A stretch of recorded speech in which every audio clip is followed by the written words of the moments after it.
morning, everybody. Keith Engle here for TGI Sports Talk Sunday Stream of Consciousness. How's everybody doing today on this rainy Memorial Weekend Sunday? Good to have you all with us. We hope you're having a good Memorial Day weekend wherever you are. And please, and I'll mention this several times through the show, please remember why we're celebrating this weekend. Take a minute between your beer and your burning of hot dogs. And remember those that, made the ultimate sacrifice so that you could eat those burned up hot dogs and drink that nice cold beer. That's what this weekend is all about. Not just us having fun on the water with friends and, overindulging and all that type of thing. Anyway, welcome everybody in. Welcome everybody on Facebook, YouTube, Twitter. Welcome all the groups that will allow me to share, that might be sharing this now, and we'll share it later for sure. And we appreciate all of those efforts. Some of our favorites are always scrolling at the bottom. John Gonzalez from the Sports Authorities, Greg Rawlings from America's Pastime, the Love for Baseball, Flo and Can over at Bottom Line Sports. Great podcast that they do. Try to share it whenever I'm paying attention to Flo's messages. Let's Talk Sports, where we certainly have a good relationship. Was started by our good friend Dan Harris, and Tanner D did a great job after that. Ken Krause at Golf Bud Sports of All Sorts. And quick shout out to Ralph Williams at RW Media. Ralph does some great stuff out of Ocean City, Maryland. Specifically, the Sports Corner from 4 to 6 p.m. Eastern every Tuesday with Smoking Jim Frazier. And I want to mention Taylor as well from the Michigan Sports Truth program.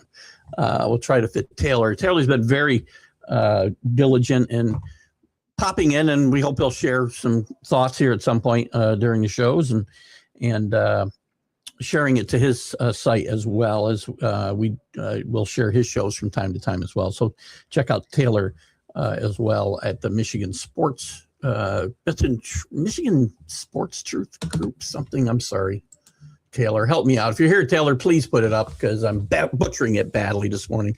We got a lot to chat about this morning. Good morning, James. Good to have you with us. That's me. And JB, how are you, my friend? Good to have you with us. Again, enjoy this Memorial Day weekend. Very rainy and cold here. It's about, what's the temperature right now? 50 degrees and rain. Not going to get a lot warmer than that today. Lots to chat about today. It's your show for the most part.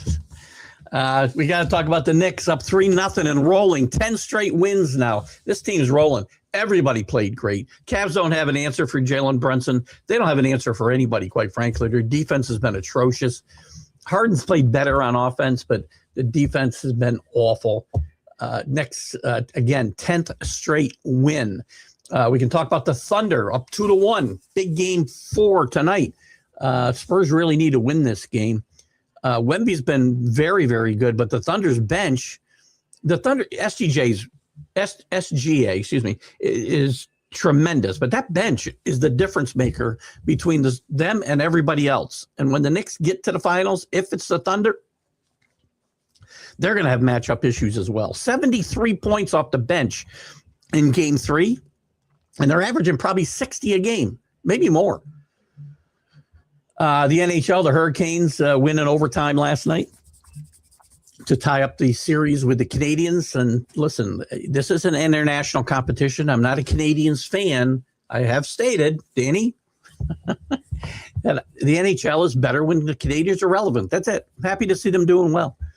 It doesn't mean I'm rooting for them. This is an international competition. We don't need to wave the American flag. This isn't, I wouldn't even make that comment if this was U.S. against Canada. It's not. In any event, I just want to throw that out there. We can discuss any of that. Vegas, surprisingly, up 2-0 over the Avalanche. John Tortorella working his short-term magic, which he's very good at. He came in with 8 games left. They hold a 2-0 lead, and they're heading home. So very, very strong lead there. Major League Baseball, Garrett Cole back with 6 scoreless innings for the Yankees. Wasted effort as the bullpen blows. Tim Hill blows this lead. The Yankees can't score any runs either, by the way. Drought, Judge is in the middle of an RBI drought longer than he's had in his whole career. Rained out yesterday, probably a good thing for the Yankees. The Rays playing great baseball, one of the smaller payrolls, 24th in the major leagues, and they got one of the best records in baseball. Once again, after a few down years, the Rays find a way to get it done. Toronto's starting to play better. The Phillies are starting to play better. We got some teams like the Indians. By the way, we talk about low payrolls. I was checking out payrolls this morning. The Indians have the second lowest payroll in baseball, and they lead the Central. Somebody's got to lead the Central, I guess. So, I mean, what team are these teams going to continue to play well? The Indians, the White Sox, the A's, the Cardinals. Who's most likely to keep playing well there? Who are the best teams? The Dodgers played well despite some early season struggles by certain players and injuries. The Braves are leading in pretty much every important category. They're not doing it with smoke and mirrors. The Rays. Who else? The Mets with their youth movement playing well. Where else do we want to go? The NFL, we can talk about Jackson Dart and Carter's issues if you want to get into that a little bit. I don't want to take this down a political spectrum. We know we go off the rails when that happens, but, you know, Carter said that, you know, he made some comments. Then he tries to walk them back by saying he didn't create the narrative, that the media is creating a narrative that isn't there. You created the narrative. Sorry, just shut up. But in any event, we can talk about that. We got Stafford getting an extension. Again, if you're going to extend your quarterback by nearly $60 million, they're paying him at least $105 guaranteed, I believe, the next 2 years now. Why are you drafting a quarterback at 13 and not helping him win the next 2 years? Don't get it. Joe Shine gets an extension in New York, which is a bit of a surprise. We got the quarterback situation in Arizona to talk about. Brissett is not participating in OTAs. He's guaranteed 1.5 as a starter out there, but he may not be the starter long, so we can talk about that. We had a little heated debate about whether guys should be thrown into the fray, like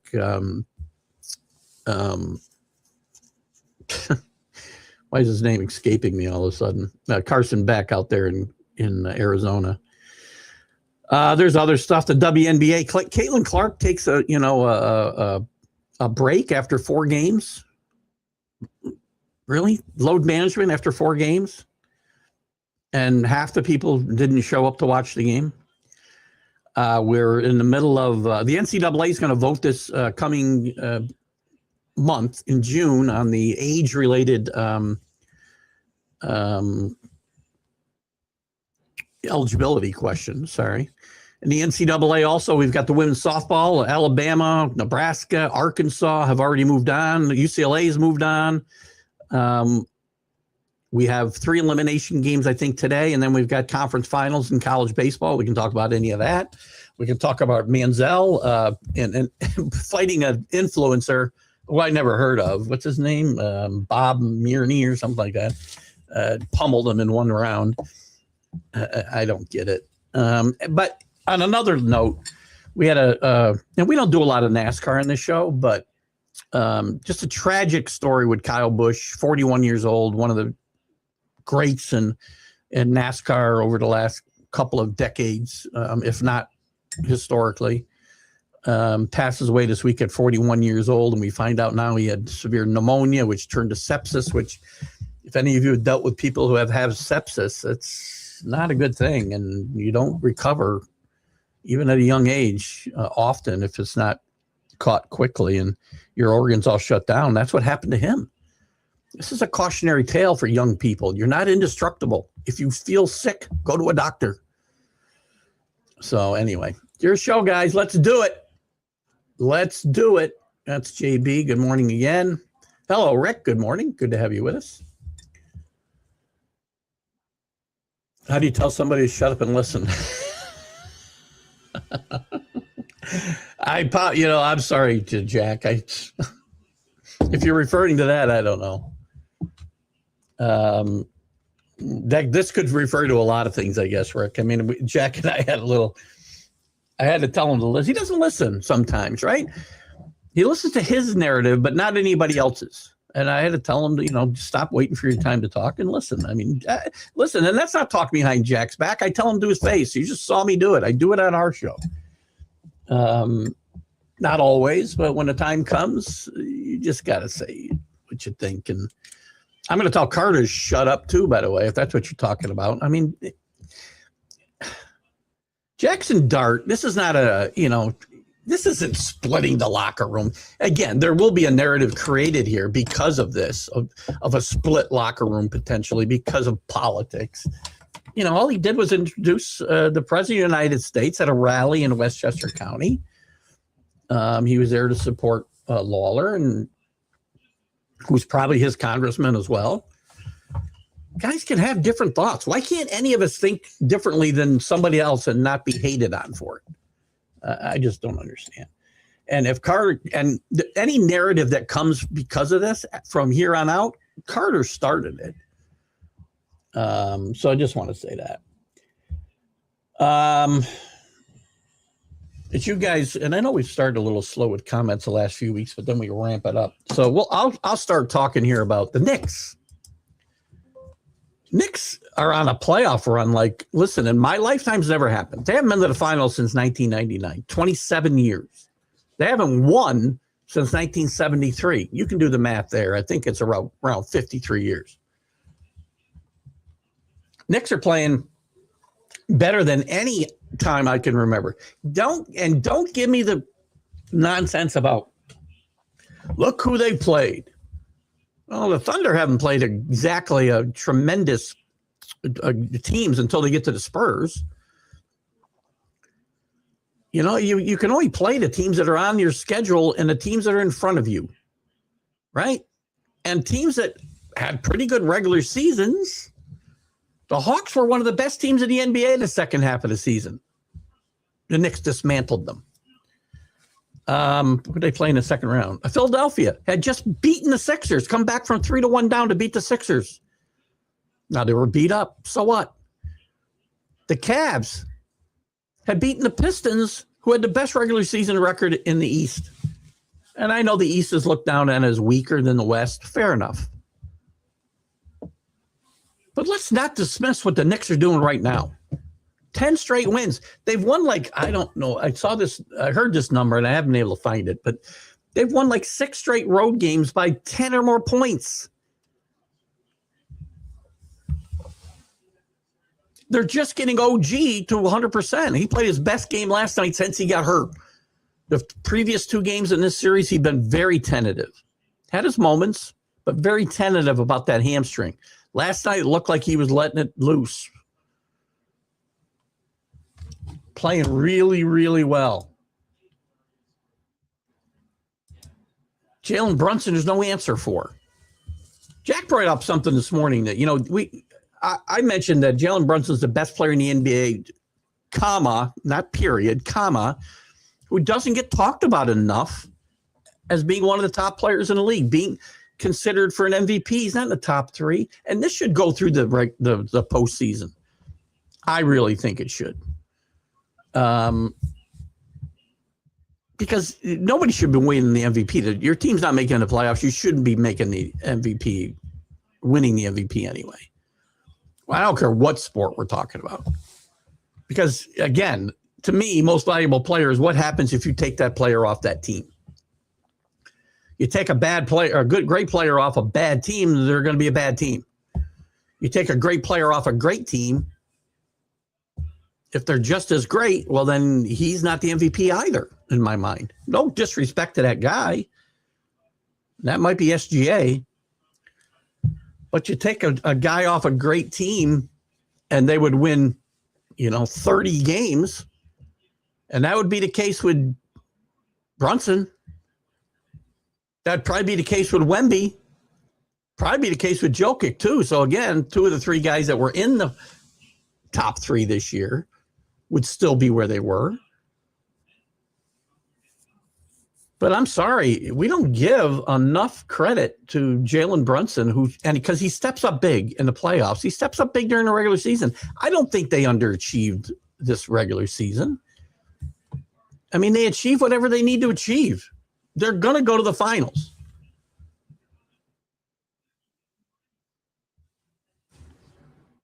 Now, we got to win one more game. I understand that. But is there any reason to think that Cleveland's going to even win tomorrow night?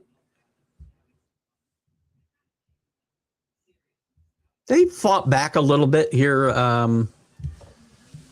when they fell behind pretty good in the first quarter, early second quarter. They fought back a bit. They fought back in the third quarter, but they folded again in the fourth quarter.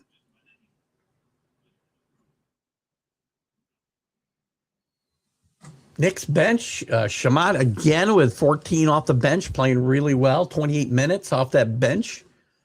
McBride played. Clarkson only 3 minutes. Interesting. Clarkson was really the guy off the bench for the next most of the regular season. He's been banged up, but he's played very few minutes and contributed very little. Mitchell Robinson with only 9 minutes. It's funny, you know, one of the narratives about Mike Brown was he uses his bench better than Tom Thibodeau. I would argue that as we get further along in these playoffs, he's going harder and harder on his starters, which is probably the thing to do. Thibodeau didn't have, I mean, Shamat was there, but he didn't have, Robinson was hurt last year. Clarkson wasn't there. Alvarado wasn't there. McBride wasn't quite the player he was now. He's contributed some decent minutes, not so much last night, but again, Brown's shortening that bench each game, it feels like. And I don't want to disrespect Mike Brown here. He's done a great job. My argument about Tom Thibodeau has nothing to do with Mike Brown. Nothing. Other than the fact that, you know, he hadn't won anything. He won the same number of NBA championships as Tom Thibodeau. So anyway, Knicks on the verge of getting to their first final in 27 years. And the Thunder up 2-1. Listen, this has been a pretty hard fought 3 games. You know, Wemby went off in game 1, and the Thunder still came back and forced overtime. That was their shot, right? They came back from that, won pretty handily in game 2. In game 3 in San Antonio, an important game, because again, theoretically, these series don't start till the home team loses a game, which actually happened in Oklahoma City, now that I think about it.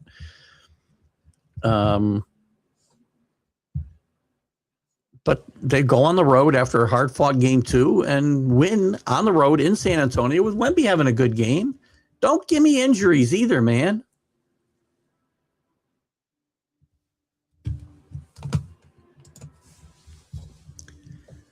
Changes are coming to the flopping rule. The herd went off and the flop wasn't in the top 5. There you go.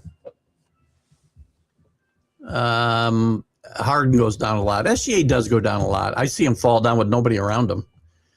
You know what they should do? And I don't like flopping either, Rick. Maybe they should do what soccer does, right? They hand out whatever, yellow cards or whatever. Not the biggest soccer fan, but I know that if you blatantly flop, you're going to get a card. And if you do it twice, you're going to be out of the game. If I'm wrong about that rule, somebody correct me, please. But the little bit I know about soccer, I learned from Ted Lasso, by the way. No, not this rule. But flopping is really something that was rampant in soccer, and they went and fixed it. NBA could do it as well. Now, the argument's going to be you don't want to see superstars get thrown out of the game. Well, they'll get thrown out of a couple of games and they'll stop flopping, won't they? So, hello, Billy. How are you, my friend? Good to have you with us. Are you in town or traveling on some foreign soil today? Oh, speaking of foreign soil, where's my boy Danny this morning?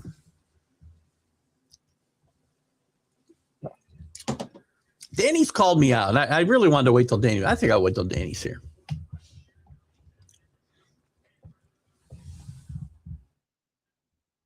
Well, I give him a chance to defend himself. So say good morning when you're here, Danny, would you please? Appreciate it. And everybody that is here, by the way, please do me a favor. If you're on Facebook or hello, Vincent's out there too. So don't be afraid to say hello in the comments, Vincent. If you're on YouTube or Facebook, please give a like, ring the bell, whatever you want to call it. You can laugh too if you think the show's ridiculously awful. Put a laughy face up. I don't care. But those engagements all help. We're really rolling in the dough here now. As much as I destroy Facebook, right? They've started in the last 6 months. We've started to get paid from them pretty much monthly. Not a lot of money, not even enough to pay for my streaming access. But it's $50 a month. I don't even know for what, right? But I do know, as I've started to learn, the engagement helps, whether it's comments, whether it's likes and shares. Guys, just when you see something from me, do me a favor, just give it a quick like. You see the shorts that come out, just give it a quick like. I don't even care if you watch it. Just give it a quick like. Brian's there. We're on flopping. SG Harden. Brunson's a flopper too. I agree. Rick had already mentioned SGA and Harden. LeBron has been, at least on this show, it seems the face of flopping. As Rick has many creative names for him. Hang on one second. What was I saying? Oh, but he's certainly not the only guy who commits this crime.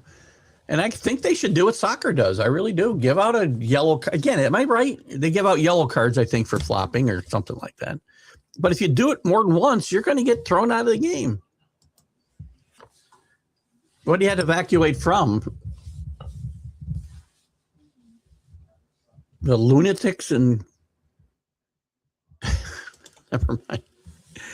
17%. I didn't see this stat. Where is this, by the way, Rick? I'd love to take a look at it and look at some of the other guys on the list. But I noticed, it's funny, you bring up SGA, and I don't remember him ever being brought up on any of the shows I've been on or hosted as a flopper. I mean, we don't have any colorful names for SGA flopping. It's going to be very hard. LeBron's name obviously lends itself to colorful names. But SGA, I noticed this the other night, Friday night. I watched him go down. I swear to God, half the time he would go down. He went down a couple times on drives to the basket when nobody was around him. There was some bad defense played. Wemby was out of the game, obviously, because they're rarely going to the basket when Wemby's in there and around the basket. But whoever was kind of olayed it, and SGA still went down. So he's either as coordinated as me or he's flopping. There's a big chemical issue in California. In the LA area, Billy? I haven't seen. Let's check out. We hope Danny's okay then. California chemical leak. I don't remember seeing this last night. Did this happen over the night? Authorities urgently try to stop California chemical tanking. Oh, I did see this the other night on the news. Orange County, that's LA. No, LA's in LA County, right? Well, Matt, we know our Matt. I'm trying to think of Matt's last name right now, but Matt, who follows us out in California, he's in Orange County. So anyway, we hope those people are okay. So they're evacuating, it looks like tens of thousands of people. I don't know if that affects Danny or not. We hope it doesn't. But thanks for that update, Billy. I noticed this on the news last night, I think, and I guess I thought it was something that was under control, but apparently not. As I'm looking at this from 5:19 this morning. Scary situation. We hope Danny and his family and Matt and his family are okay, and anybody else not just people that follow us, everybody, obviously. We hope they're okay. Thanks for that heads up, Billy. Beautiful Memorial Day weekend. You'll hear me say this a few times too. Please, guys, as you're out there, not to make this too cliche, as I've said this about 100 times the last few shows. As you're drinking your beer and burning your hot dogs this weekend, probably tomorrow here in the Northeast because it's raining cats and dogs here. Please remember why we're able to do that, and remember what this weekend's all about. It's up, or Monday's all about. It's about remembering those who made the ultimate sacrifice for us. I talked about Major League Baseball, and they do a great job. I get on Major League Baseball for a lot of things, but they do a great job honoring the military. They really do. And they're Al Bumbry, who was a Vietnam combat vet, and then he was a great player, very good player with the Orioles in the 70s and 80s. He's being honored in Cooperstown at the Hall of Fame today for his service in Vietnam. So remember why we're able to celebrate, okay? And always remember that when it comes to the military, that those people are willing to pay the ultimate price, so that we can argue about things that we don't know much about. In any event, whatever your thought process is on world affairs, please take a minute and thank those who again allowed this to happen, allowed us to be able to do this. Danny on our chat. Yeah, Danny Fuller. That's whatever his pesky California guy or whatever. That's Danny Fuller. So we hope he's okay. But again, I'm not great with geography, right? I'm not sure how close. Danny's in the LA area, so I'm not sure Orange County. But again, Matt, who does pop in this show, and Matt, who has been awesome about getting me all these great cards. I got a bunch of cards kind of on top of the pictures behind me. I got so many Yankees, mostly Yankees, and a bunch of Patriot cards too. Matt's a big card collector, but out of nowhere, I'll get a bunch of cards sent to me by Matt. Good guy. And we hope he's okay. We hope everybody in Orange County or whatever areas are affected in California are doing well. And keep that Memorial Day message in mind. So we were talking NBA. I think the Thunder are going to wrap this up. I think in 6 games now. I really do. I think they probably lose tonight. I think they win when they go back to Oklahoma City and win in San Antonio. I kind of hope it goes 7 games and they beat each other up. But here's the thing. The Thunder can afford a long, arduous series a lot more than the Spurs can. As a Knick fan, I mean, again, you got to be careful about picking your poison. And again, we got to win one more game. Pretty confident we're going to do that. I see no reason to believe the Cavaliers will win tomorrow, much less 4 in a row. If the 2004 Red Sox don't show up, the Cavs are done. I'd rather play the Spurs, quite frankly, because they're not as deep. You got to deal with Wemby, but they've got an answer for everybody else. And the Thunder will be able to survive a long, arduous series because of that bench, man. They played 10, 11 guys. 73 points off the bench in a playoff game. Teams are lucky to get 20. So, but then part of me always wants to beat the best. Bring on the Thunder. I want to beat the best because regardless of what people think about the Spurs, and they're going to be a great team, I think they're missing one piece. One more great player. Well, don't be surprised LeBron considers, and San Antonio considers, it's got to be a two-way street. I think LeBron would be a great, great addition to the Spurs team, by the way. Again, he's already accepted stepping back. He did it this year with Luka and Reeves and became really the third wheel. You might even convince LeBron to play off the bench. But he can handle the ball. He can take some of that pressure off Wemby. He can open up the game for Fox a little bit. I just think San Antonio makes a lot of sense for LeBron. As much as I'd like to see him go back to Cleveland, and I know we're going to get a lot of anti-LeBron comments, which is fine. You can say what you want. I think the guy can play 5 more years. So it might not be his last team that he goes to next year. And he could stay in LA. I just don't think the Lakers are going to be interested in bringing him back at the cost it will take. And maybe San Antonio won't want to do it because of cost. But as I watch the San Antonio team, I feel they're missing something. And I think LeBron would be a nice addition here. And there's other guys as well. But Kevin Durant, who, again, gets a lot of abuse,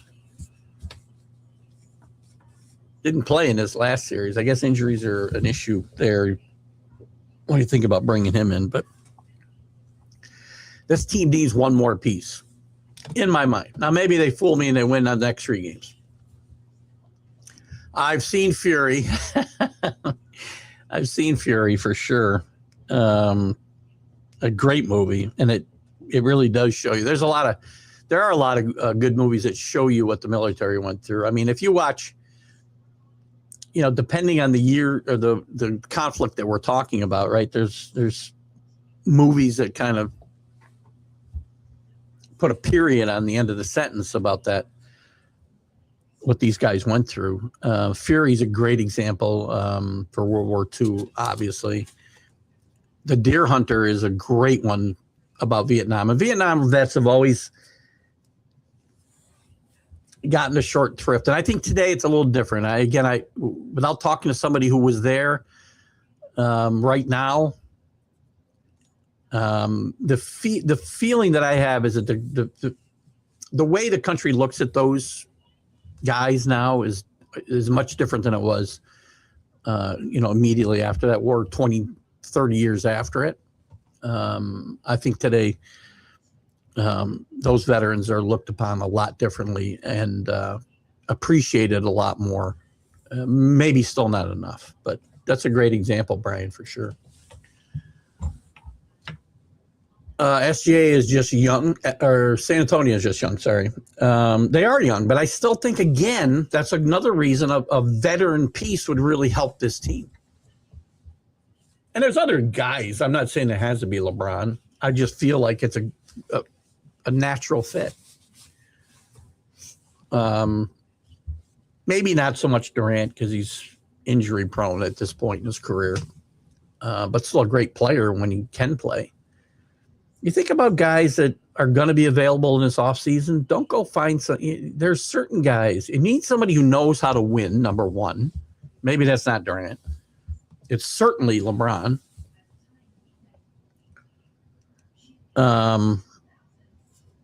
So anyway, we'll see. Again, what makes these shows go? Debate.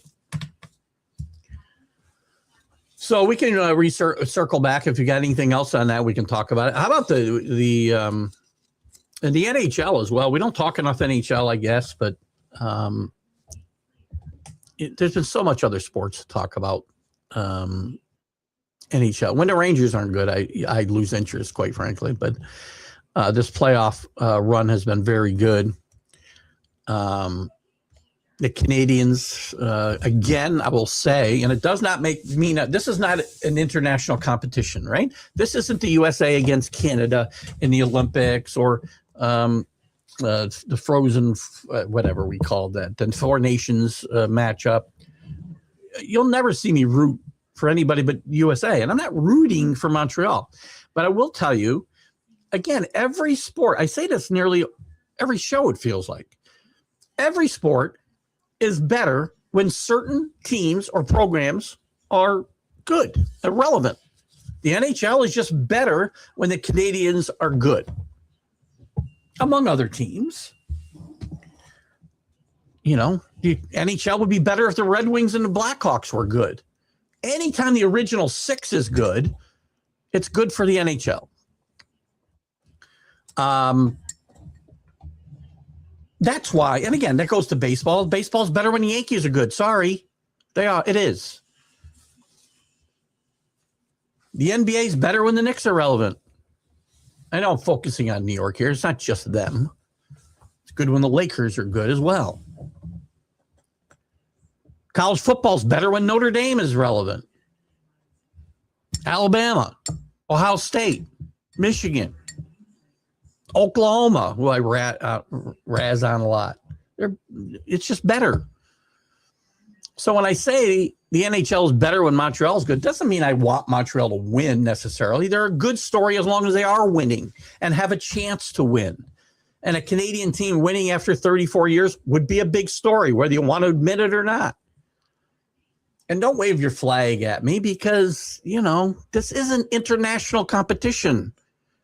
Nobody supports this country any more than I do.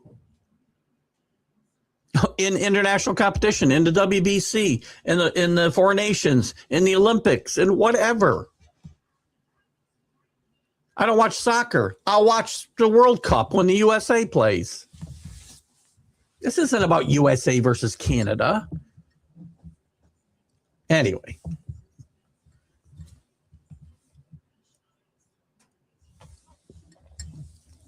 Great job by the Canadians. But the Hurricanes seem to have got their legs under them. Or I'm sorry, did I say Hurricanes? The Canes seem to have gotten their legs under them. They were off a long time. We talked about the Knicks layoff, and it did show up a little bit in game one for the Knicks early in that game. But they were able to fight through it with an 8-day layoff. And I feel like the Hurricane have been off even longer. And it showed in game one. They did not play well. They looked flat, and the Canadians took advantage of it as they needed to. And their momentum didn't carry over from the third period of game one to yesterday. We did get to overtime. They did play well. But the Hurricanes are not walking all over this team, right? It seemed to be a foregone conclusion amongst the people who probably know hockey better than I do, that we're going to see the Hurricanes and the Avs. And I think we were talking about that in round one. Well, it doesn't seem like a foregone conclusion now, especially with Montreal tied at 1-1, and even more, especially, I guess. Can you have two especiallys? Not sure. Like Perth education again, creeping up. But Vegas is up 2-0 and going home. John Tortorella is a very polarizing figure in the world of hockey coaching, and he always seems to get immediate results. He's kind of the Billy Martin of the NHL. He goes somewhere, does very well. Mike Keaton's another good one, except Mike Keenan's got Stanley Cup championships, and Tortorella, I think, he might have one, right, with the Lightning. I guess he does have one. So he's got as many as Billy. But he's the Billy Martin of the NHL. I mean, he comes in, he gets immediate results, and then he peters out. Well, this year, a little bit out of the ordinary, right? He gets the gig in Vegas with 8 games left in the regular season. And Vegas has been playing great hockey, obviously, ever since, because they are up 2-0 on the heavily favored Avalanche. And they won those 2 games in Colorado. And they're heading back to their home ice tonight. There's Matt. All right, Matt's all right. You mark yourself all right. Are you near that chemical spill or that chemical, the danger of it exploding? I don't know what exactly the situation is. I think they're worried about this stuff, igniting. But hope you're safe from this, Matt. Did you have to evacuate? I know you're in Orange County. We're worried about Danny. We haven't seen Danny this morning, but I think where Danny is quite a ways. And maybe Matt can give us some perspective on where LA in general, and again, LA is a big city, right?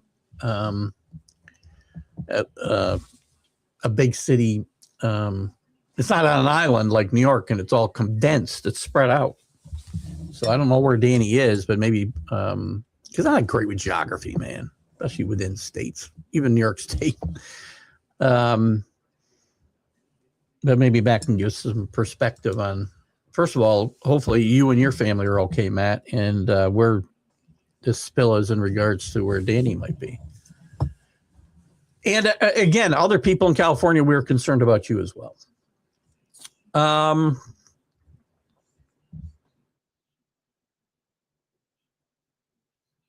So that's the NHL story for the moment. We've covered some NBA. We've covered some NHL. You know what I might do? We don't have a lot of comments. Is just take a look at in college sports. We do have some really good action.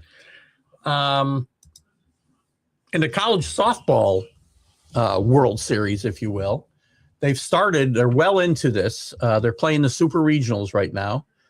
And yesterday, teams that advanced yesterday, Alabama beat LSU 4-1. Not a big surprise there. That's a 1 against 16. Who else advanced? Arkansas beat Duke 10-2. That was a 5-12 matchup.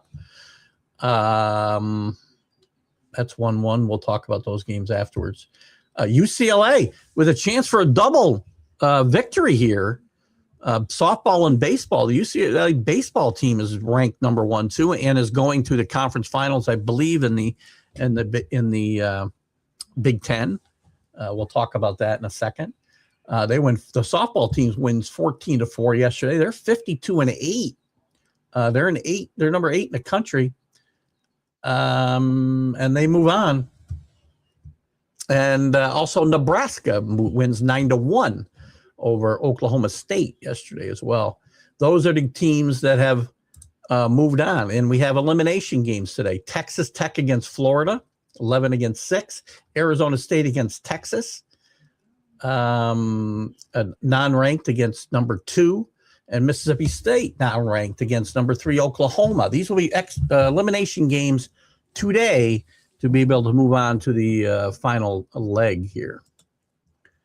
Hello, Michael Gott across the pond in England. How are you, my friend? Good to have you with us. Matt's away from it. So how far? So you're 19. Boy, that doesn't seem like a lot, but I guess it's enough. So we're glad you're safe and your family's safe, Matt. How far from like LA is that? I don't really have a feel for Orange County and how far from LA it is. The city of LA. And again, we're concerned about our good friend Danny to make sure he's okay. I'm assuming if you're 19 miles away from it, he's probably much more, we hope. But good to have you with us. Good to have Michael with us. Michael, what's your take on sports this weekend? Are you able to take in any NBA or any NHL as far as hockey? And we'll take comments, guys, on anything you want to talk about. You don't have to. This is a Sunday stream of consciousness, man. We're going to go anywhere you want to go. We can talk the NBA, which I just got through kind of recapping a little bit. I do like the Thunder. Actually, you know what? I think the Spurs win tonight. This is going to be 7 games. I'm going to recoup what I said. I think the Spurs win tonight, and it becomes a 2 out of 3 and goes 7 games. What's Matt got here? 36 miles from Los Angeles to that area. Okay, so twice almost as far as where Matt is. So we're thinking Danny should be safe unless he's visiting family down that way. We hope he's okay. So yes, anything you guys want to talk about, it's up to you. But we've already recapped a little bit of NBA, a little bit of NHL. We're going to dive into some Major League Baseball here in a bit. I talked a little bit about Dart, Jackson Dart and Carter, and Carter tweeted out, about Dart introducing the president in Westchester County yesterday at a rally for Mike Lawler, who's a representative there. Might very well be Jackson Dart's representative. I don't think it's that big a deal, but Carter. What the hell? Sorry. Abdul Carter had tweeted out originally when he saw it something about, I thought this was AI. What are we doing here, man? Basically, kind of knocking the way it reads, Dart for introducing the president. And, Jackson Dart has a right to do what he wants to do.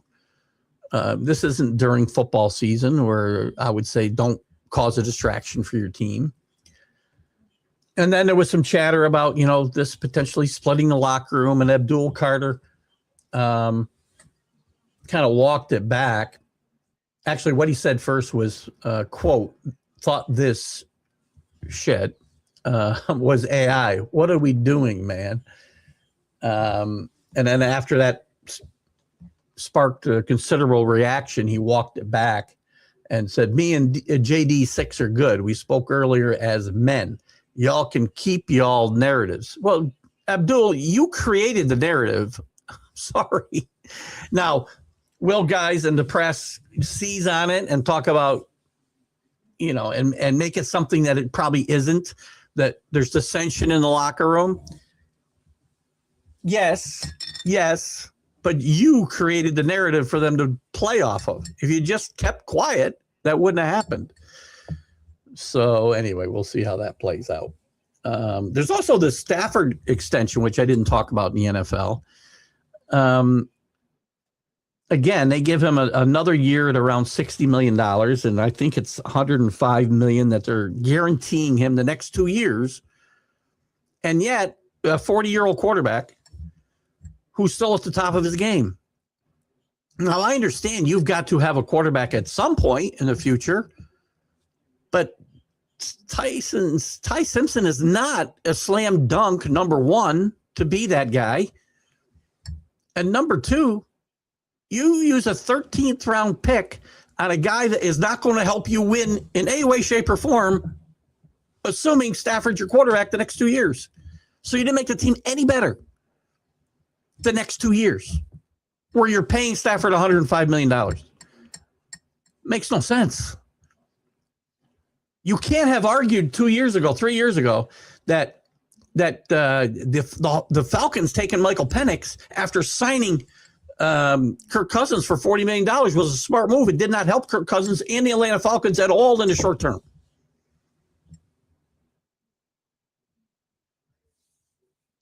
If you argued it then, you have to argue it now.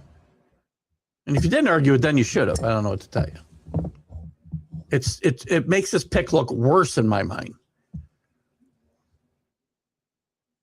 Now, they might think he's their quarterback of the future. There's no guarantee of that. They could have got a player that would have had an impact now and next year. This team didn't win the Super Bowl. You can't tell me they're already good enough to get there. Maybe they are, but they didn't get there last year with this team. Yes, they've improved themselves with McDuffie. But I don't get it. I don't get it. Michael's planning on a late night watching the Western Conference Finals. I really like the look of the Spurs. It's fair. I mean, listen, they're a good team. I think they're a player away.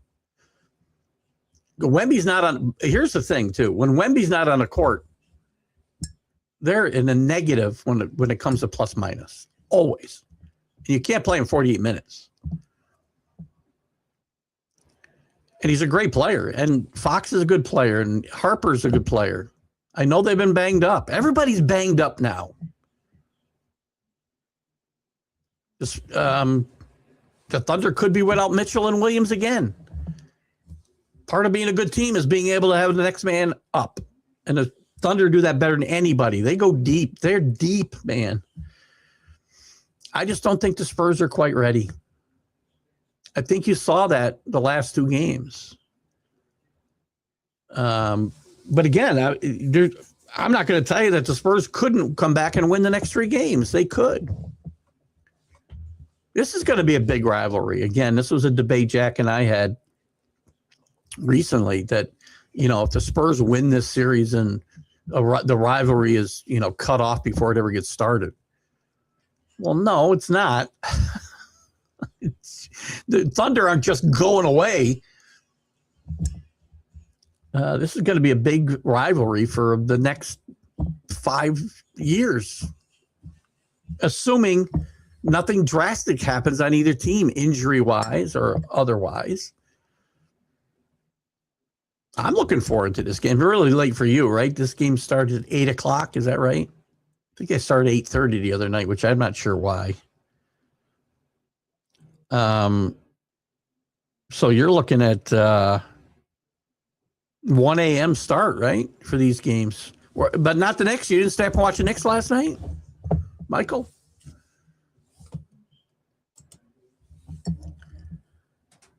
McMahon, Wells, Rosario, 3 guys aren't getting it done. Well, nobody's getting it done right now, Matt. I mean, this team's scoring like 2 runs a game for the last 15 games, except for a handful of games. If that, they're getting shut out, 2 runs. They wasted great effort out of Cole the other night. Judge is like on his worst RBI drought in his career. Grisham. Spencer Jones hasn't given them any spark. The Mets, compare this to the Mets. And again, the Mets are still, under 500, but they played better recently. Where are the Mets? The Mets kids have given them a spark. They had Benj from the beginning of the season. They brought up Ewing, who gave them a spark immediately. They brought up a couple more kids since then. And they're playing better baseball. I shouldn't say that. Now they've lost 2 in a row, but they're mired in last place. But they gave them a little spark when it looked like the season was just going to tumble out of control. The Yankees have got to do something.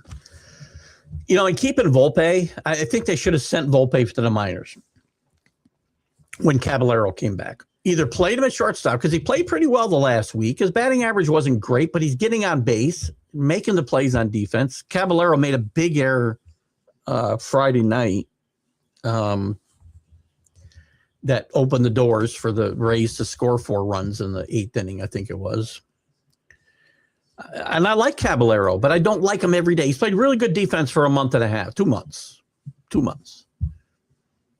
I just don't think that can carry out through the entire season. And if he's going to be your guy, Aaron, and Cashman, then you've got to send Volpe to the minors. He needs to play. He has no defensive versatility. He's going to start working out second base.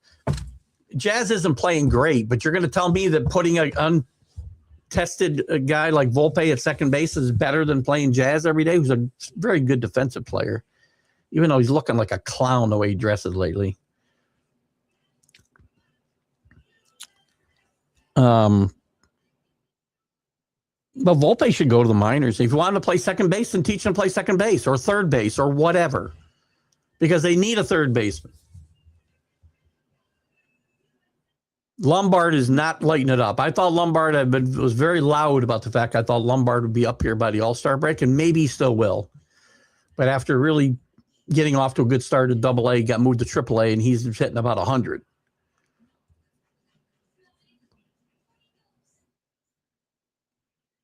So, and Kirby's behind those 2 guys. Dax Kirby he may be the guy of the future as shortstop. But right now, we have to worry about right now. And I'm not sure Caballero's the answer. I like Caballero. I want him in the lineup every day. You can play him at second base. If you have to move a guy, Caballero's got experience at second base. If you feel you got to sit Jazz a little bit, then play Caballero over there and Volpe at shortstop. I'm one of the last guys defending Volpe. And again, he's brought this on himself. But, wish good luck, Matt. Sell some cards. I was mentioning you earlier with the cards, and I've always got some of them right here in front of me. I just hung a couple Bobby Mercers, not hung, I didn't ruin the cards, but in front of me, because Bobby's my boy, and it was his birthday the other day.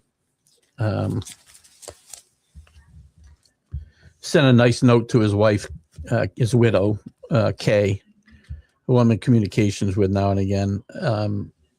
Very sweet lady. I've made it clear to her a few times through messages what Bobby meant to me as a young, as a early, but preteen, right? 70, 69, 70, 71, 72, 73, 74. Then they traded my guy. But I love Bobby. And then Bobby came back in 79, and he was part of the organization ever since, either on the field or in the booth.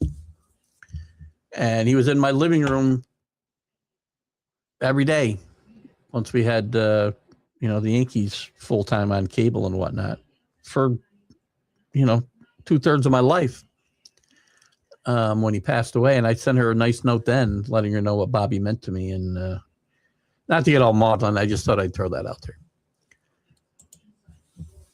60 miles, 60 mil. Guess Roman Gabriel or John Hadel never made nothing like that. They didn't make that combined, through their whole career. I would say every quarterback for the Rams through maybe 10 years ago didn't make 60 million combined.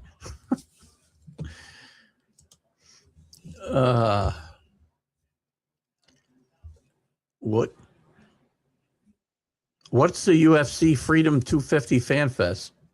And where is it? If football, hello, Chris. Good to have you with us up in Canada. If football as we know it in North America was in the Olympics, would it only come down to America versus Canada? That's a good question. It's picked up, there is more football in Europe since, I'm not a big proponent of international games, right? But the games, playing more games in Europe, I think has picked up the game in Europe a little bit. But I do think it would be only, but we'll find out, I guess, with flag football to a certain extent, right? It's not the NFL. It's not football as we know it. But I'm not sure what's going to happen with these other countries. And by the way, when it comes to answer your question, I think it would, without giving it much other thought. I mean, I don't think there's enough football being played anywhere else for it to not come down to America versus Canada. And another thing, I just mentioned the flag football now is an official sport, Olympic sport, at least for this next games. And when this happened, there was a lot of discussion on the shows that I go on, and I don't know if we got into it on this show or not, that, the best players in the NFL should go play in this. Well, remember a month or 6 weeks ago, whatever it was, there was an exhibition of NFL players. Tom Brady played. So again, some of these, Jalen Hurts played. They weren't all old guys who have been retired. By the way, Brady played pretty well in that game. But they got destroyed by the guys who actually play flag football. The guys who do that, I don't know if I want to say professionally, but, it's a vocation for them, not an avocation. They got beat up very badly in all the games that got played that day. So sending guys who don't play flag football to play flag football would be the stupidest thing we could do as a country. You send people who that's what they train to do. I may have brought it up at that time, and if I didn't, I wish I had, because, again, it should shut up anybody who thinks we should be sending NFL players to play flag football in the Olympics. Now, that's not to say one or two guys might not be able to compete and help that team, but, sending an entire team of NFL players. Birdie would make it a good addition. What Birdie? Birdie would make a good addition for the Yankees. I can't remember his first name. Utility speedster with a good glove, still a free agent. Last seen with the Marlins. Oh, not Birdie. You're Birdie, Betre, right?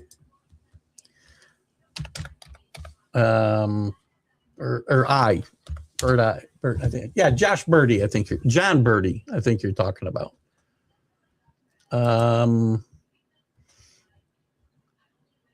Spent last season with Chicago Cubs and was with the Yankees in 2024, by the way.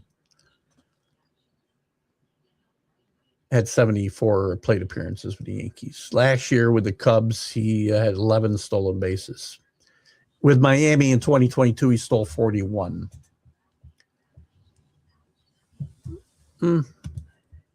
What's he play? He plays second base too, I think, doesn't he? Doesn't he play middle infield?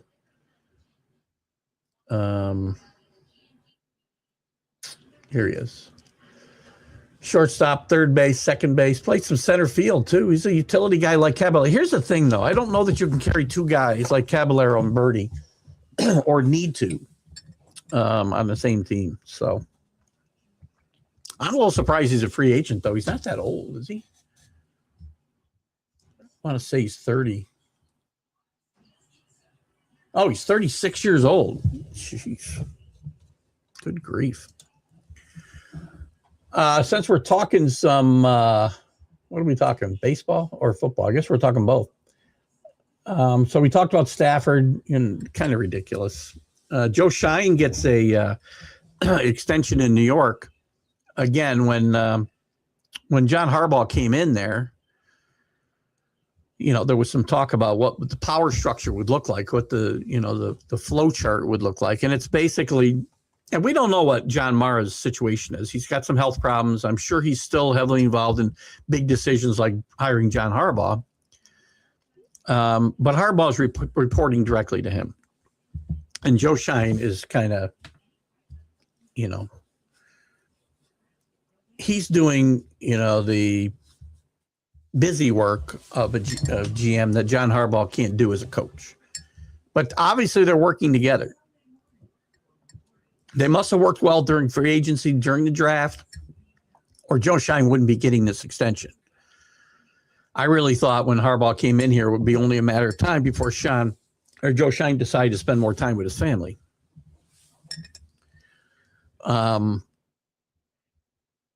But obviously they work well together, and John Harbaugh wants him around because I guarantee this extension didn't happen without some conversation with John Harbaugh. So good for Joe Shine. Jacoby Brissett is holding out from OTAs. He's only getting paid $1.5 million guaranteed this year as the starting quarterback of the Cardinals. Didn't play horribly last year. But this is a bad football team. It's 5.5 with incentives. He wants a raise. Listen, I don't even know that he's theoretically going to be the starter. They brought in Gardner Minshew, who's a nice backup. I don't want him as a starter either. But this team is not ready to compete yet. They're doing some good things.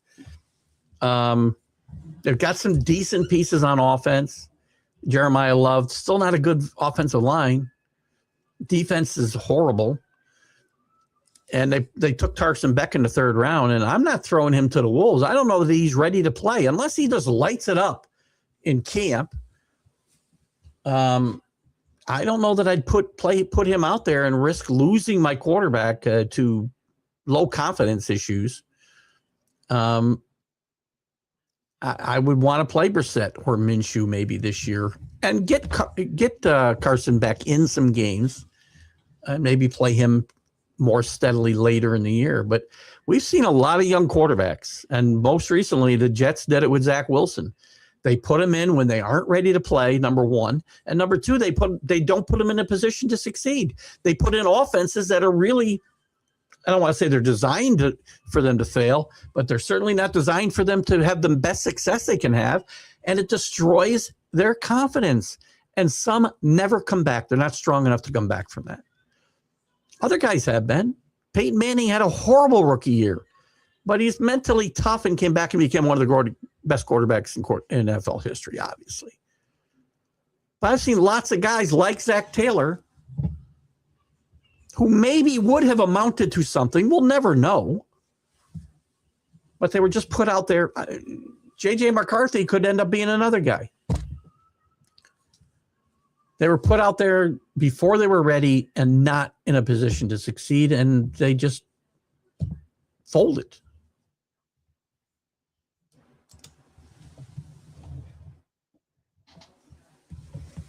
Cole did great the other night. Bullpen shaky. I'm not a big Tim Hill fan. I don't understand. Every time I watch Tim Hill, he's given up like 4 runs. But his ERA saw like 2.8. So it's inherited runners he's been giving up runs to. Bednar, I still think is shaky out there. They got guys with great arms on this staff, but Jesus, too many home runs. And the offense, the biggest problem, though, Matt, is the offense. You can't go out there and score what? Here's the Yankees the last. Let me get to the Yankees. Hold on. Here's the Yankees run output for the last, I don't know. See how far back we go. 2 runs, no runs, 1 run, 4 and 6 and 6. That's not so bad. 3, 2, 0, 2, 2, 2, 3, 0, 2, 1. This is going back a month almost, guys. 1, 3. The offense, geez, I'm going back here to get the dates. I mean, I've gone back all the way to late April. 2, 2, 0, 0, 2, 2, 3, 1, 1, 2, 0. You can't score like that in Major League Baseball today and win. Garrett Cole pitched awesome the other night. 72 pitches, 50 strikes. Didn't allow a run. They wasted it. The bullpen and no runs, 2 runs. And the defense let them down in a big spot. Again, I keep telling you, Caballero's played really well defensively. But there's going to come times when he doesn't make plays, and you saw it Friday night where they give up 4 runs. They could have been out of that inning. Oh, is it? I'm not going to be there.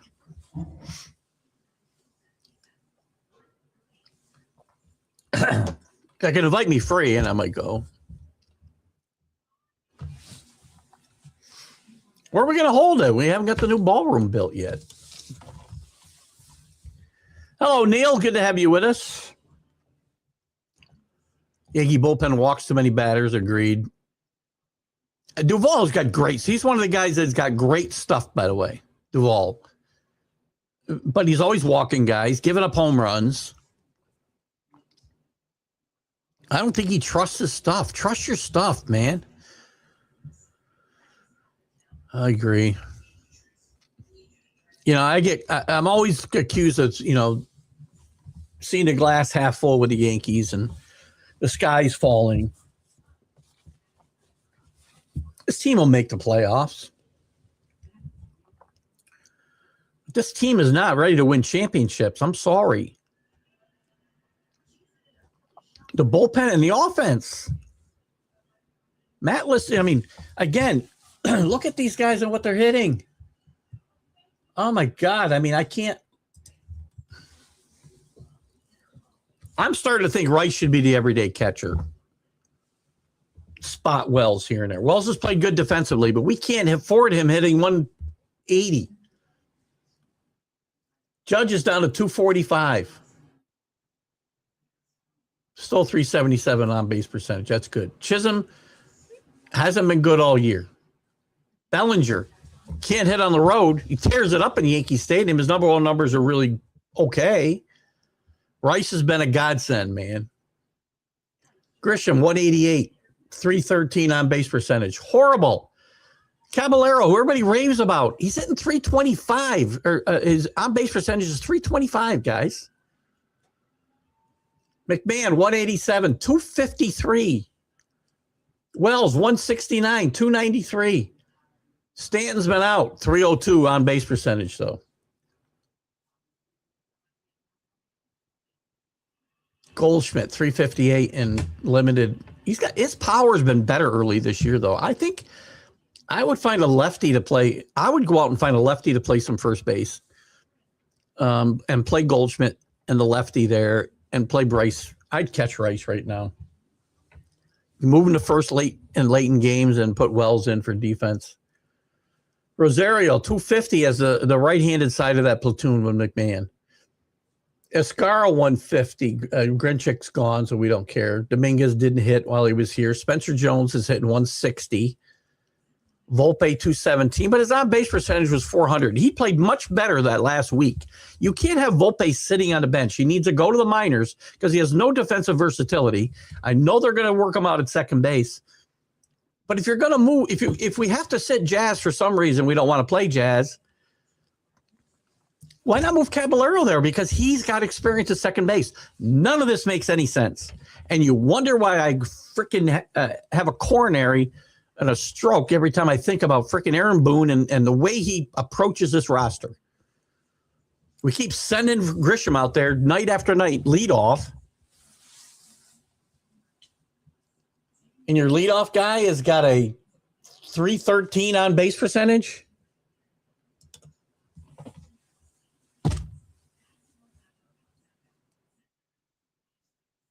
That is sad.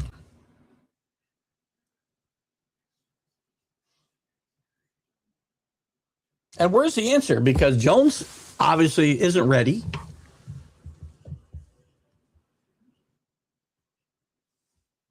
Lombard can't be ready. He's hitting 100 at AAA since they moved him up from AA.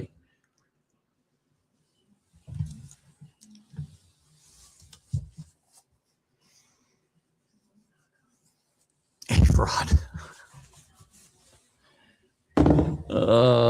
He could hit. I wasn't crazy about his defense necessarily at third base, but I feel like we haven't had a good one since Nettles. Terrible.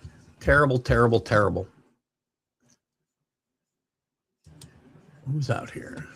Hello, Reggie. I see Reggie out there. John Gonzalez. Taylor Phillips. Good to have you with us. I said check out Taylor's stuff on Taylor, if you're there, make a comment. Michigan Truth Podcast. How am I doing? Am I close? Terrible. I'm sorry. I wish I could put more. Maybe I'll put up a second runner at the bottom and start up. I want to add Taylor to my favorites. I can't put any more. You don't have so many characters. So maybe what I'll do is put a second one together with some more of our favorites, including Taylor, and have that just alternate the scrolls. Good to have you with us, John Taylor. Anybody, Vincent hasn't spoken up, but we get a lot of guys. You don't have to speak up. I'm thinking about putting the phone line back together and giving that a go again. We tried it early on, if you remember, in the podcast, and we had a few technical issues. One, at the time, my internet was not good enough, or the StreamYard wasn't good enough to be able to keep the scroll going. It would affect the stream. I shouldn't talk about that as a 66-year-old man, I guess.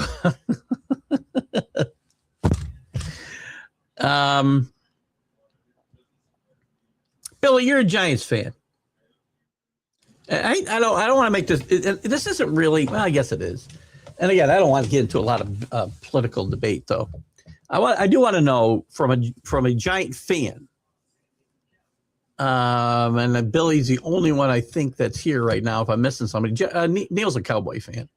So as a Giant fan, do you not think Jackson Dart should be able to go to whatever he wants to do in the off season? This isn't affecting the team. This isn't a distraction to the team.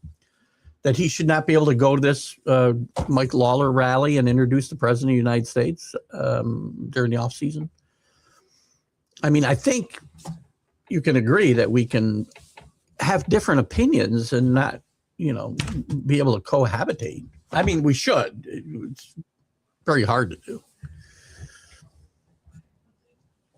Nettles. He should be in the Hall of Fame. 100%. People point out a lot of times that, when Nettles retired, by the way, he was like, I want to say he was either first or second in career home runs among third basemen. He was a tremendous defensive player. Then people tell me he's overrated defensively. He only won 2 Gold Gloves. But people forget his entire career expanded. It covered Brooks Robinson early on until 75 or whatever. Buddy Bell. Who are the other? There's some other great third baseman during his. There's some other great third baseman that I'm not picking. Doug DeCinces. There was some tremendous defensive third baseman. Who did he lose to? AL third base Gold Gloves. Here we go. Third base. In Nettles' time, here's who won. Robinson won every year until 1975. I was right there. Wow. Aurelio Rodriguez was another guy that was there. Nettles won in 78 and 79. And Buddy Bell won like 6 straight. That's a pretty good competition. If you're second to Buddy Bell 6 years in a row, you did pretty damn good. Great player. How about the National League? Where's the National League? He didn't win any in the National League, did he? How do I get to the National League? Oh, I only looked for whatever. I doubt he won one in the National League. He was old by then. So anyway, Billy, I anxiously await your answer. And again, I'm not looking to get into a political debate. I just think, Jackson Dart should be able to go and do what he wants in the offseason. This is not and Abdul Carter really should be quiet. And then don't talk about y'all can create whatever narrative you want. You started it, my friend. What else?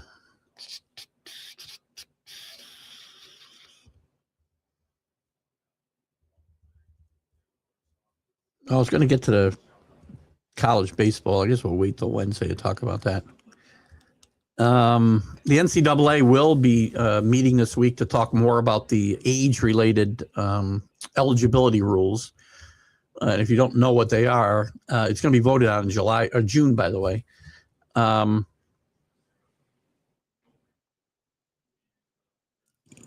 You'd have 5 years to play, not 4. Over 7 years, and guys can sue for 8 years of eligibility. You'd have 5 years to play whatever you can play from the time your high school class graduates or you're 19 years old, whichever comes first. That's it. Then you're out. Your eligibility is up. Somebody will take it to court when this passes, I'm sure, because now there's money involved.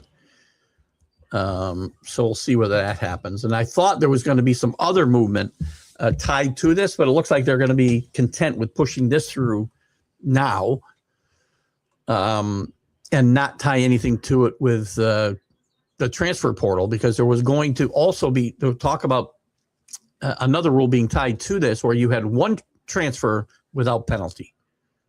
You could transfer more than once, but you're going to have to sit out seasons and whatnot. And again, the 5-year eligibility is going to hamper that as well. Can't afford to sit out seasons if you only got 5 years of eligibility. So we'll see whether that happens. What else in the NCAA? Brendan Sorsby's suit against the NCAA. The judge recused himself from this trial, so they're going to find a new judge. He wants to get this taken care of, and he wants to find out what his situation is. That's what the lawsuit is about. He wants to know now about his eligibility, because if he's not going to be eligible to play for Texas Tech next year, which I really can't see any way Texas Tech is going to let him play, he wants to be able to apply for the supplemental draft in July, which he has until June 30th to do. And then it's not automatic. There's hurdles to clear there, too. He's got to be approved by the NFL to be part of that draft, which I don't think we've even had any supplemental draft in the last, maybe the last decade. And then if he does apply, who's going to take him and when? I'm sure some team will take a flyer and give up a draft pick. They're going to, I think everybody passes on him for at least 3 rounds, maybe 4. Because remember, if you take him, you give up that draft pick in the next full draft. And some good players have come into the NFL through the supplemental draft. We talked about this before, so we'll see what happens there. Also, NCAA baseball. We're finishing up the conference tournaments this weekend. Let's go to men's baseball. So yesterday, UCLA beat USC to in the semifinal of the USC is relevant again though, 43-15. They'll be in the NCAA tournament in the College World Series. But UCLA has advanced to the Big Ten championship game. Georgia Tech beat Miami to advance to number 3 in the country, by the way. Georgia Tech advances to the final, in the ACC. Arkansas beats Auburn to move into the SEC final. West Virginia wins the Big 12 championship. Lost the Big 12 championship to Kansas 9-0. Oregon wins the other semifinal in the Big 10. They'll play UCLA today, I believe. We'll look at those games in a second. North Carolina will play Georgia Tech in the ACC semifinal. They're number 2 in the country. Georgia, number 4 in the country, will advance to play Arkansas in the SEC final. Troy beat Southern Miss to move into the Sun Belt final. And I think I already said Oregon, didn't I? Oh, that was, I guess Oregon had to play 2 games yesterday. It's been rain. So today,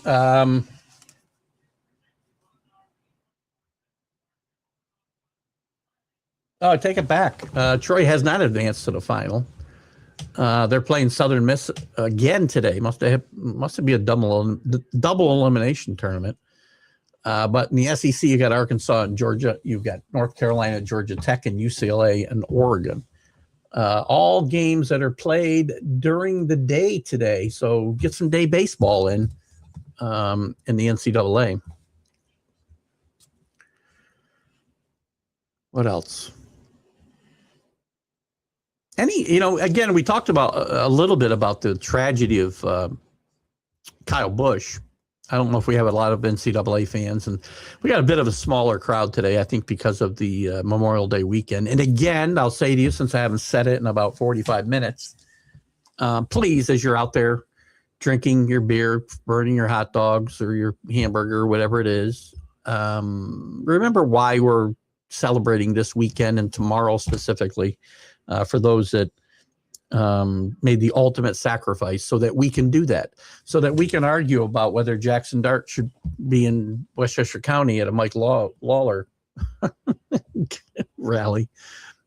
We get to do that because of the sacrifices, ultimate sacrifices, other men and women have made for us to be able to have our petty little disagreements.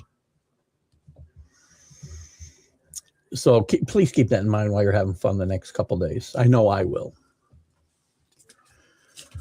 What happened? Kyle Busch, I started to talk about. Again, a tragedy. And people, I know he kind of relished the villain. He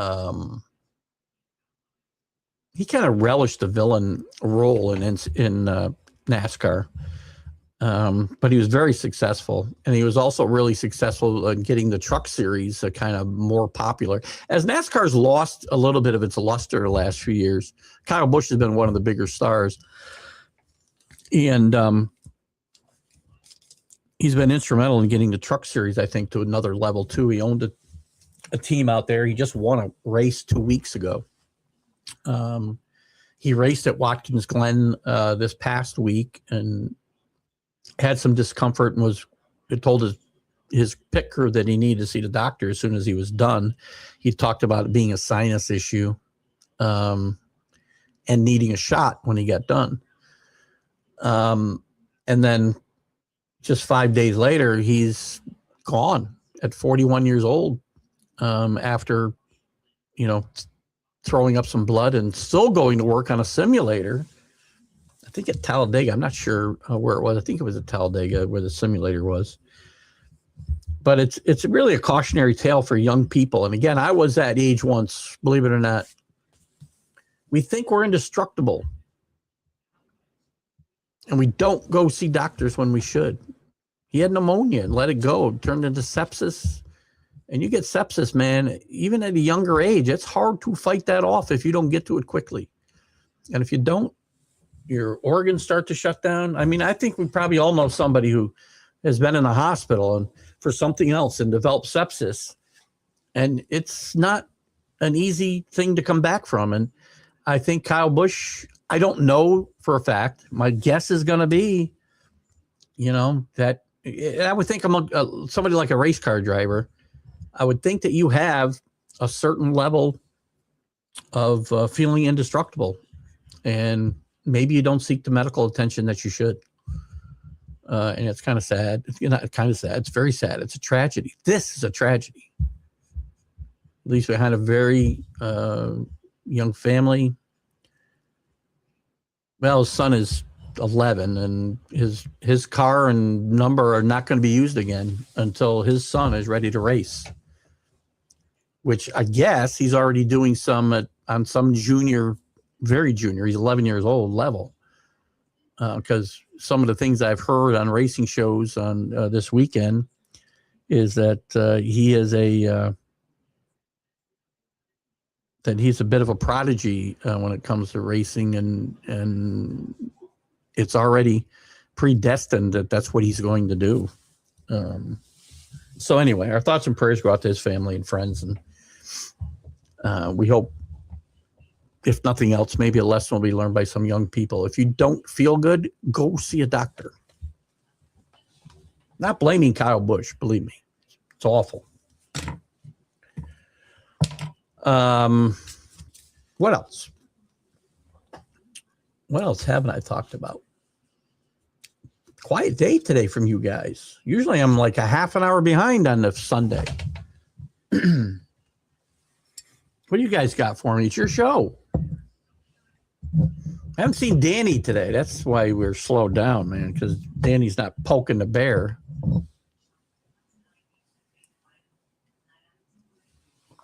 We may be retiring the Itch Award in Danny's name because, man, he has been full bore on me. If it's not ABS, it's Canadians, it's the Knicks, it's... Fortunately, I have broad shoulders. I have this theory. When somebody's picking on you, they're leaving somebody else alone. So I've always been able to take it. Now, yes, I have my breaking point, right? I snap sometimes. And I wish Danny was here because I wanted to chat with him a little bit about this whole Canadian thing, where he keeps putting up, the American flag like this is some great international competition in the Stanley Cup playoffs. This is the Stanley Cup playoffs. This isn't the Olympics. This isn't the Four Nations face-off. This is not that. And I'm not necessarily rooting for Montreal. It's a true statement that hockey and the NHL is better for it when Montreal is relevant. How that becomes rooting for Canada against the U.S. is against me. Or, I don't know. Beyond me. Scheffler back on the top. There's a good one. We don't talk a lot of golf because I think it's you and I the only ones that care about it, Neil, but that's fine. Scheffler back on top of the leaderboard, tuning up for the a U.S. Open and a Travelers Championship. I can't put those two things in the same sentence. It's a very good tournament, the Travelers, but it's not the U.S. Open. Now we have the U.S. Open and the Open coming up in the next 2 months, obviously. Quite a tournament last weekend too. I thought, Neil, a lot of fun. And I do hope we get out to play, by the way. I've actually joined up here to one of our local country clubs. I've played a decent amount of golf. Not very good, by the way, because I'm having a lot of trouble. I bought some new irons, and I'm just having a lot of trouble because I bought senior shafts, knowing that, I wasn't going to spend money again at my age. This is my last set of golf clubs in my mind. And I'm still struggling a bit getting the tempo down with these senior shafts. So, and the driver, I go through drivers like crazy. I buy drivers and I got a whole bag full of them here because I go back to an old one that I have, and they did it again. I bought a new driver and it's got a senior shaft, and I've just been too freaking quick with it, and I'm all over the place. So this past week, been able to get out 2 to 3 times every week because the weather's been mostly cooperated. Monday was atrocious out there. But we're struggling a bit, but we're starting to make a little bit more solid contact here. And didn't score well the last time out. In fact, I scored better every other. It was probably my worst scoring round, but I made better contact. Couldn't putt. Had a lot of trouble. Yeah, we'll have to put something together. We're going to be away in June and July a little bit, but we'll figure something out. Please do DM me. Hello, CA. Good to have you with us. Texas A&M eliminated in the SEC tournament, but Texas is still alive, are they not? No, they got eliminated too, didn't they? Let me see. I think Texas went out. Didn't Texas lose yesterday? I guess Texas lost before yesterday. So your Texas teams have not done terribly well in the SEC tournament, as we're in the finals, and it's Georgia against Arkansas. So, but they have the real tournament in the World Series, college World Series coming up here, starting next week, I believe, right? So that'll be fun. What else you got for me, CA? Everybody else has petered out on me a little bit. I guess it's a holiday weekend. It's kind of quiet. Jack and I will be on tomorrow morning, by the way, at 8 with our normal weekend playbook. Recap the Knicks, obviously, and the Thunder tonight. See how that goes, and probably talk some NHL, maybe a little baseball, maybe a little football. Who knows? So I must have lost Billy, or Billy doesn't want to answer me on my Jackson Dart question. That's okay. Again, I don't want to turn this into, I don't want to turn this 10 miles of highway into 20 miles of ditch, which I often do when I go down this path. But we'll see. What else I got going on? Let me see if I can find some other stuff to generate some conversation here.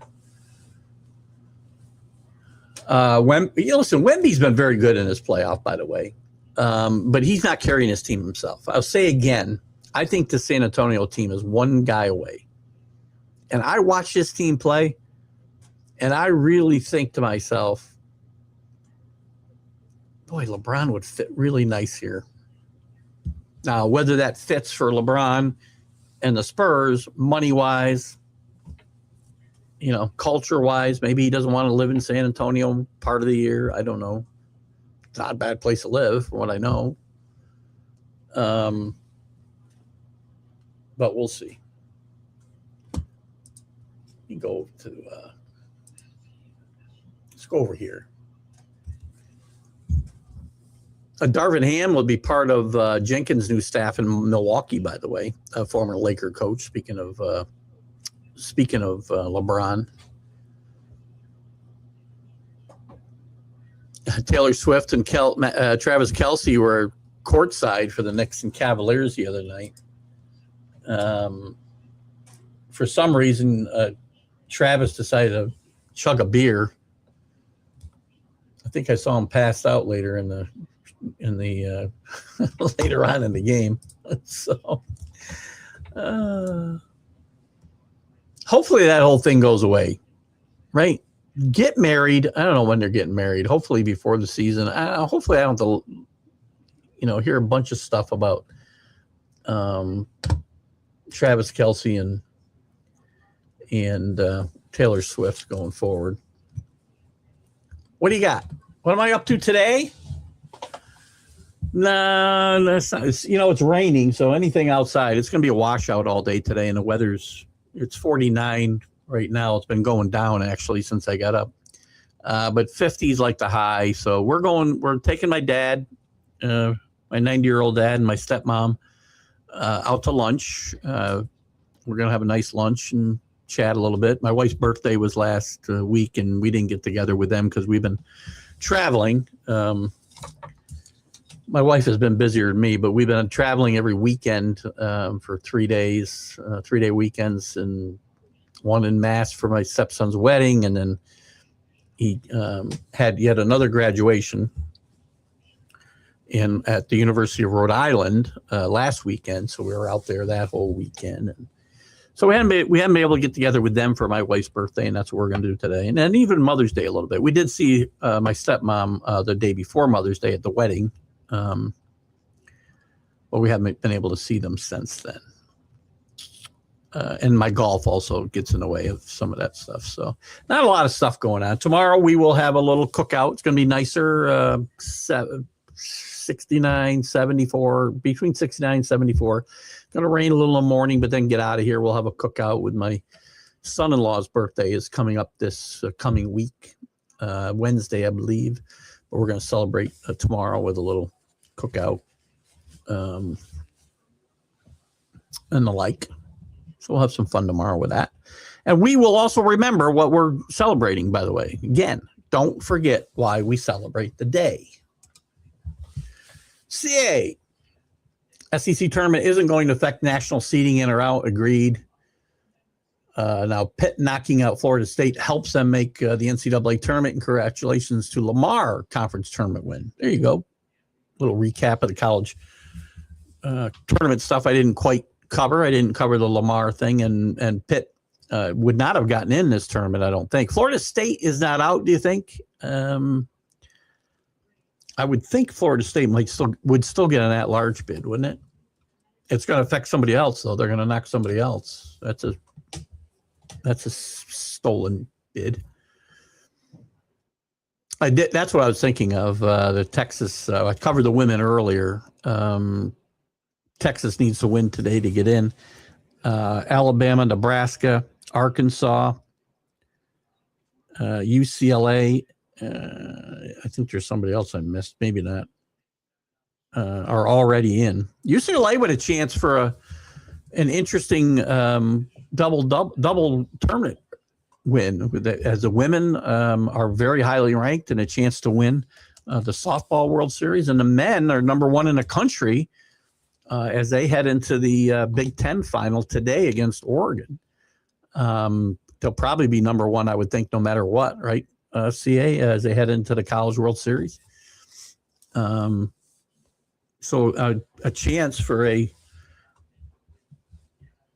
unusual. I don't think it's unprecedented. We may have had this happen just recently, and maybe CA can help me out there. I feel like just recently we had somebody win both the women and the men's championships.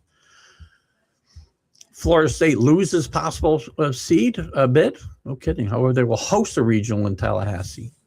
Interesting. I thought they'd have locked up. They were top 25 heading into this tournament, weren't they? It does sound, if it's around 50 degrees, then it must be time for a birthday. There you go. Happy 64th birthday to Greg Briley. Outfielders such as Ken Griffey Jr. and Jay Buhner often spoke about his professionalism when they were young. I do remember him playing with the Mariners back in the day, for sure. And if two guys as that are standouts, like the two you just mentioned, looked up to him, then he was somebody to look up to. Yeah, I know, right? It is funny to say UCLA versus Oregon. And again, with the Big 12 coming back this coming year, I had another college thing I wanted to talk about. Reminded me.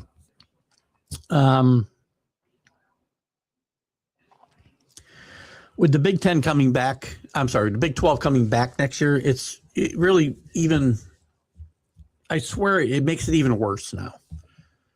It was a shame when the Big 12 went away because 125 years worth of history was gone with it. But the problem is with the new Big 12, that 125 years worth of history is almost irrelevant when most of the teams that created it. Now, Washington and Oregon State had some input there. But it just doesn't feel the same with USC gone and UCLA gone and Oregon gone, and Washington gone. It's not going to be the same. They're not going to be a power conference for a long time, if ever. And we're not putting the genie back in the bottle, right? UCLA and USC are never going home. But if I'm not mistaken, too, Neil, we had UCLA play USC in a semifinal of the Big Ten, and Oregon beat. Didn't they beat? Where'd my scoreboard go? Oregon is playing Washington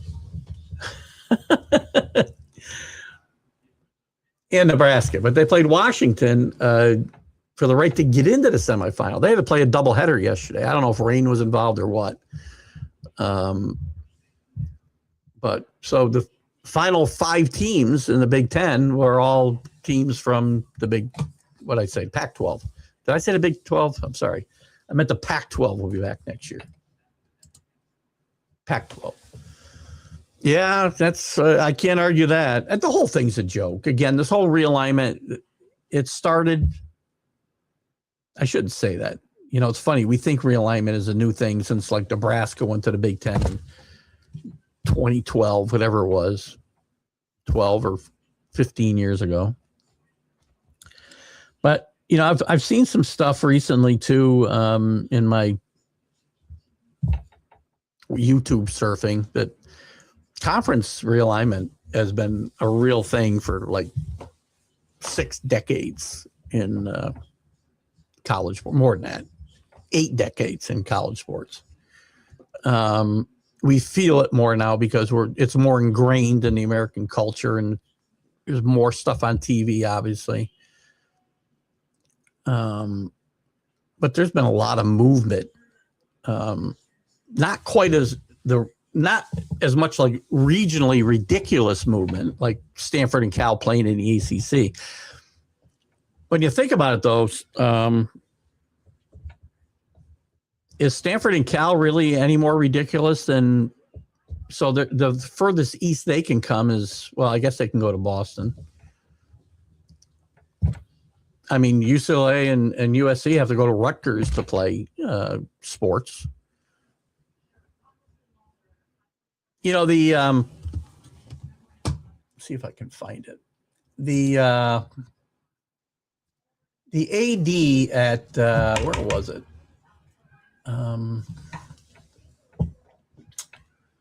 Can't seem to find it now.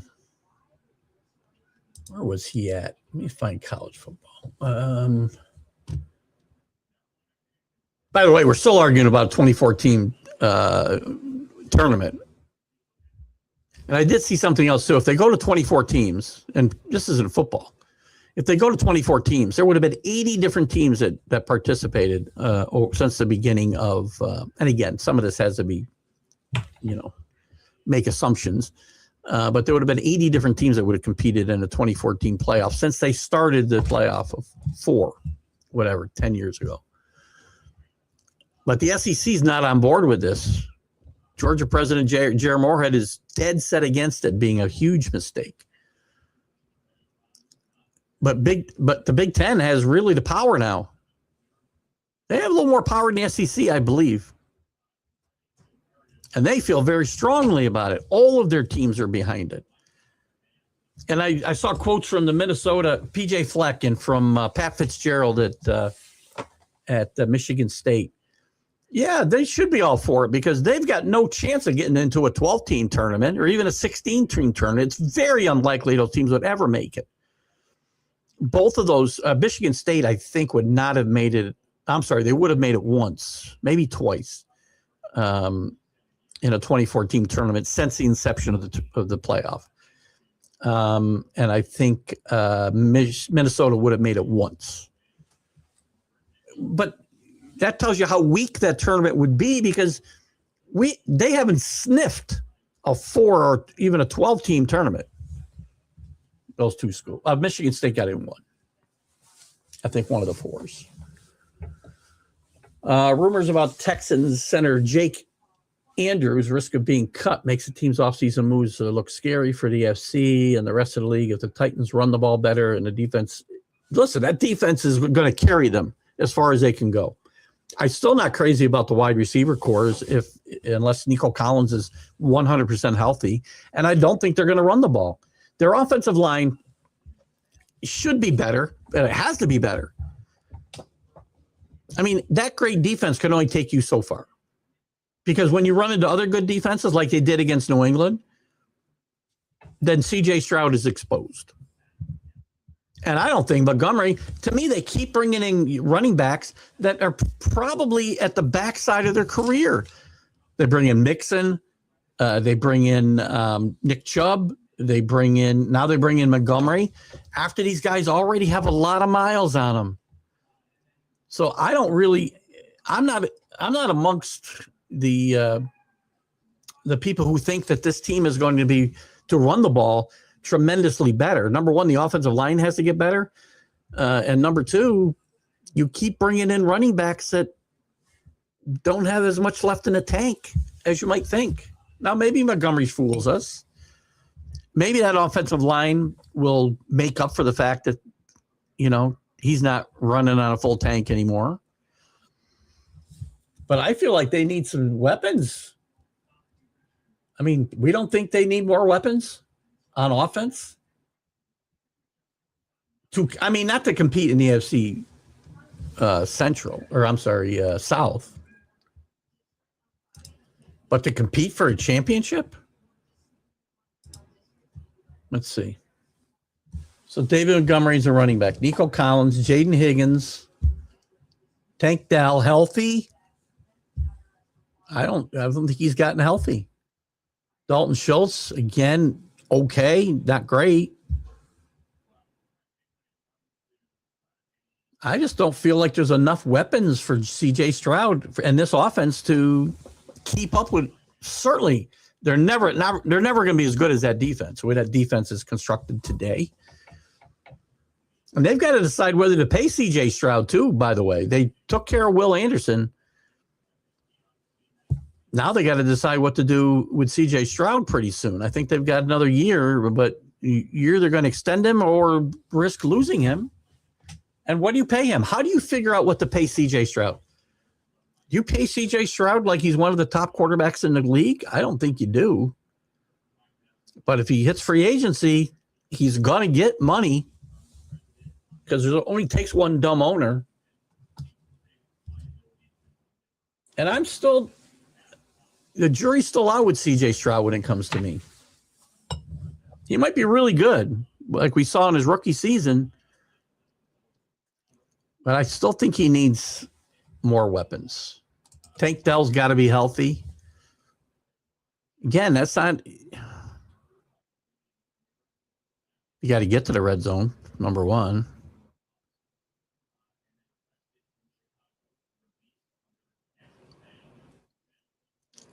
Listen, I've given the Texans some because of guys like you bringing it up, most likely, but I've paid a lot of attention to the Texans because they have the best defense in the league. Maybe probably a tad better than Seattle. Seattle's really good. But again, I'm not seeing this offense. And Nico Collins has got to show he's healthy too, by the way, as well as Tank Dell. So there's a lot of question marks here in my mind, CA. I mean, if those question marks go the right way for the Texans, well, then they might be really good. If all that stuff works out right, if Nico Collins is healthy, Tank Dell is healthy, if the offensive line is much better, and Montgomery has a little bit more left in the tank than I think, then this offense suddenly is much better than I'm talking about it right now. That's a lot of ifs. So to me, I'm not writing this team off, by the way, because a team with that kind of defense, you don't have to do much. You don't have to score a lot of points. Just don't turn the ball over. That's going to be the key. Don't turn the ball over on this offense, because that defense is too good to just dismiss them.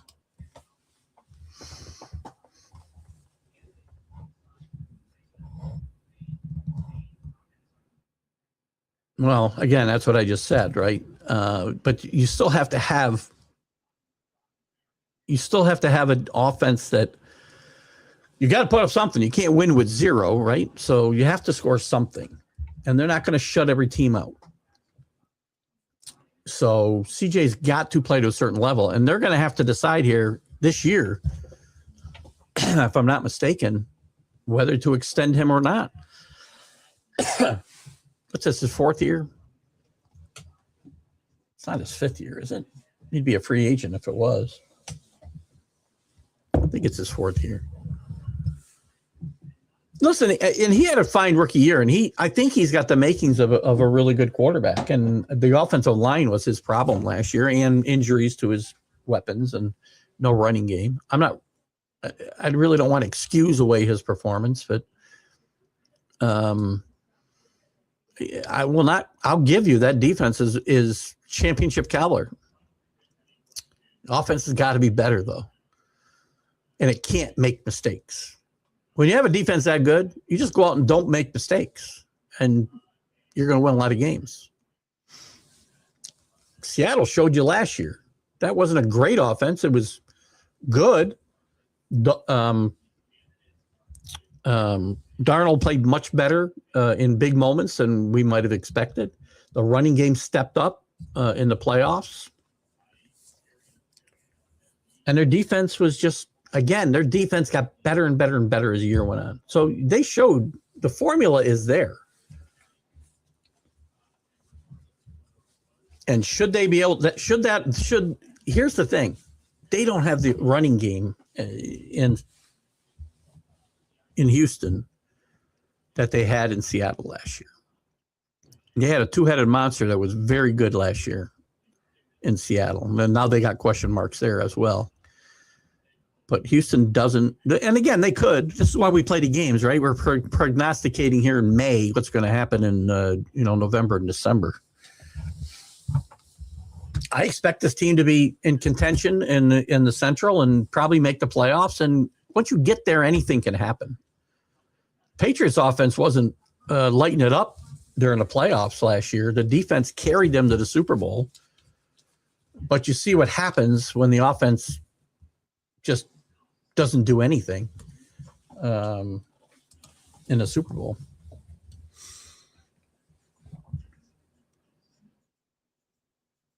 No, that's fair. It's fair. And again, but at some point you've either got to extend him or sign him or move on. And the problem is the longer you wait, if he does play well, it's going to cost you more money. Because even if he's the CJ Stroud we've seen the last couple of years and he hits free agency, some dumb owner is going to pay him. Look what Daniel Jones got. He's going to get $40 million a year, at least. He might get 50 because the price to do business keeps going up, and owners are not getting any smarter. A lot of them. So, in any event, guys, we're going to wrap it up. Got to get ready to do a couple things here today. You guys have a great Memorial Day weekend. Again, remember why we celebrate this weekend. We only get to do this because of those who made the ultimate sacrifice for us to be able to do it, to be able to have our petty disagreements, for us to be able to debate about the fate of the Houston Texans, for us to debate about, political nonsense. So we get to have fun. Brownies did make this. That's fair. But again, we get to do all this because of those who made the ultimate sacrifice for us. Don't forget that while you're drinking your beer and burning your hot dogs tomorrow. And we'll be on tomorrow. Me and Jack will be on tomorrow with the weekend update. What is that, Matt? We'll be on with a weekend update, and we'll see you later. You guys have a great day. Stay warm, stay cold, stay cool, wherever you are. Whatever you got to do it. It's going to be a little wet and rainy here, too. But we'll find a way to enjoy it. I'm Engle from TGI Sports Talk Sunday School Consciousness. Bye-bye.